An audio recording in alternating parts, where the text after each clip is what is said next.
Hey you guys, welcome back to the channel PHYSICSSIRJEE, and here we are in AITSSELECT series, and I have brought forward to you a problem which is a slightly tricky one on the density of rain drops in the air when it is falling, and how the rain gauge measures this rain intensity at a place. Like we say centimeters of rain at a place, how does it matter in this particular problem?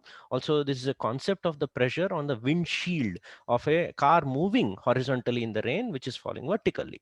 So it's more about the concept that is involved in this particular problem that excites me for a future JEE advanced type of a situation. Okay, so that's why I am going to cap it off with 7 practice problems across different chapters which involve similar concept of the density of particles across a space. Okay, so this will be very exciting, not just the problem but also the practice problems. Okay, so here we go with the problem statement. In case you want to give it a try, just pause the video here. I have many of my students who got this question initially wrong. They could not get the idea right. Some of them didn't understand the language, so I would request you to do it for 5 to 10 minutes and then do come back for the problem concept, solution, and the practice problems at the end. Okay, so formal wording: the mean pressure is 6K by 5, which rain renders to vertical windshield of an automobile moving with a constant velocity of magnitude 12 meter per second. Consider that raindrops fall vertically with a speed of 5 meter per second, and the intensity of rainfall deposits 2 centimeters of sediments in time of 1 minute. Density of water is 10 cube kg per meter cube, and assume the collisions with that windshield, which is considered to be vertical, is inelastic in nature. Okay, so perfectly inelastic. So I hope you've given it a try. I'm going forward with, first of all, explanation for what is meant by 2 centimeters of sediments in 1 minute. Okay, so that also gives us an understanding of what is meant by centimeters of rainfall, right?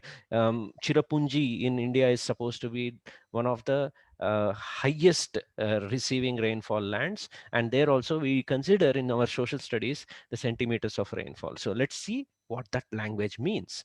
Okay, so how does a rain gauge measure intensity of rain? So just to give us an understanding, I have taken an artificial rain shower. Okay, so it looks very bad and a crude diagram here.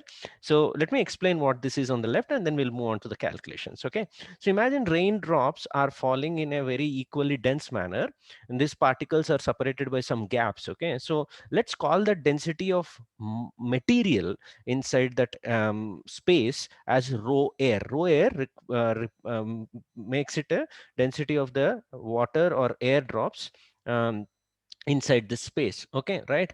And imagine if it's falling with a speed u, that's what he has mentioned in the question, then in capital T seconds, each of these drops will be traveling across a space of ut in the vertical direction.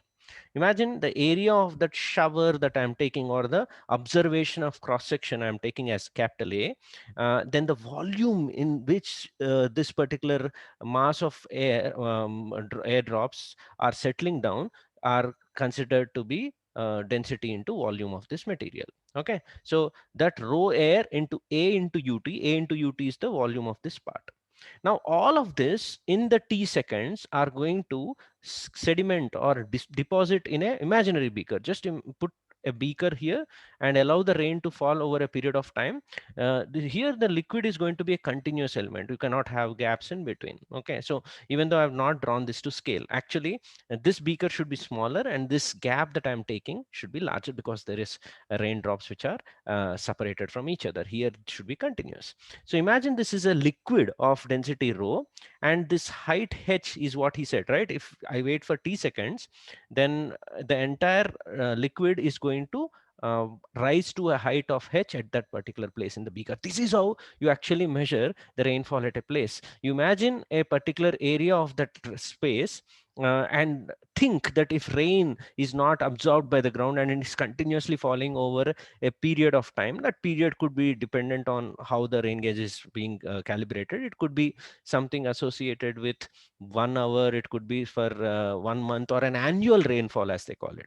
The height to which that liquid would have stood over a period of that time is considered to be that h meters or h centimeters of the rainfall. That's what h was given in the question.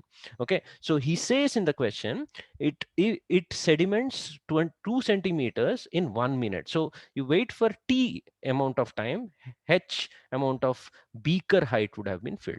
So the same mass that was there in the air for this material should be equal to the mass that would be depositing inside this. Okay, so that's what I've equated. Since the area of cross section of my observation is independent, it gets cancelled, and I get the density of eh, liquid droplets or density of the material in the air as rho air equal to rho h by ut. Okay, right. So now I hope you understand how the centimeter of rainfall at a place is calculated.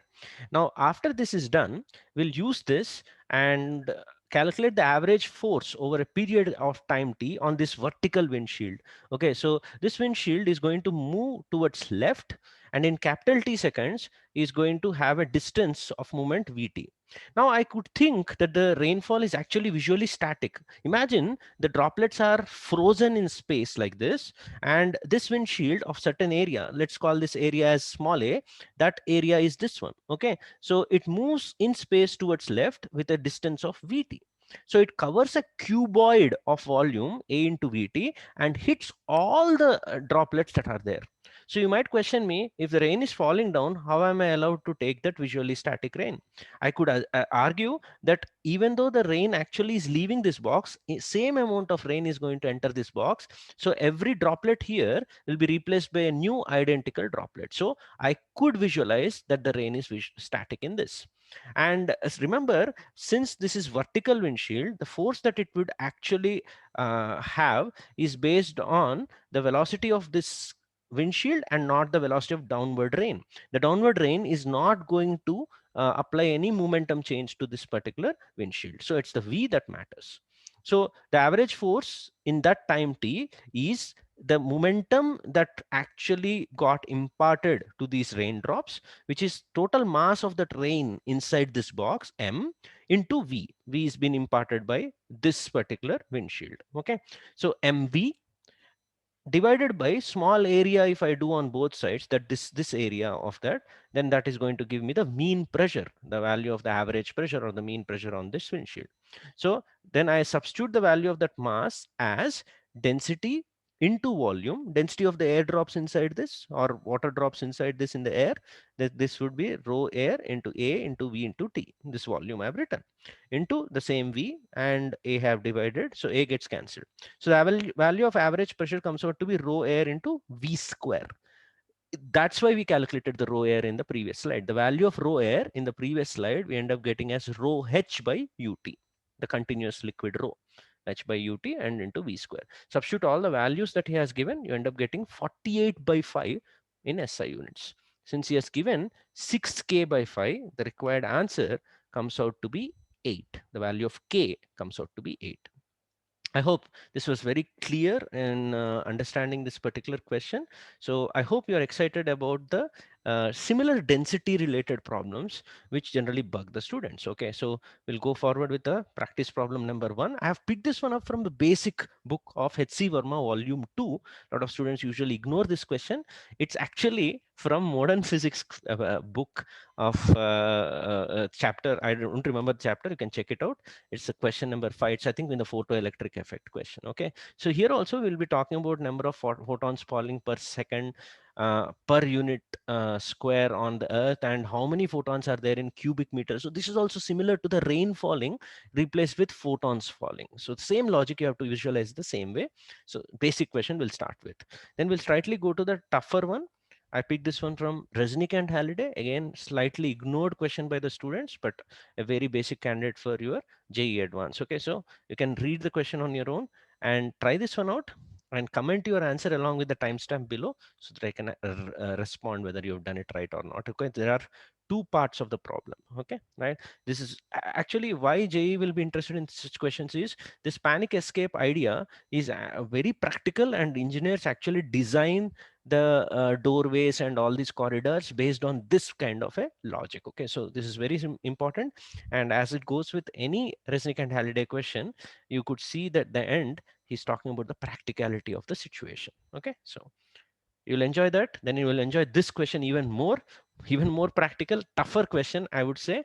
There are three parts of this question. Again, this is about the traffic congestion, again related to the density of materials. All these things are one-dimensional density problems. Okay, so just go through that, try to understand, and if you can't get it, I will definitely answer this question in the Physics Surgery Quickies series. Okay, so that was practice problem 3. Let's move on to 4. I picked up from Pathfinder book. Again, we went to modern physics, actually nuclear physics, where alpha particle flux density is being requested for. Another very interesting question, but a easier one. Let's see slightly offbeat question in practice problem number 5. This is about a box of photons and applying some mean pressure on the box in which it is resting, and this time the walls are perfectly reflecting. Okay, so something related to radiation pressure and the density of photons inside. So try this one out. Again, in Pathfinder solution series, I would respond.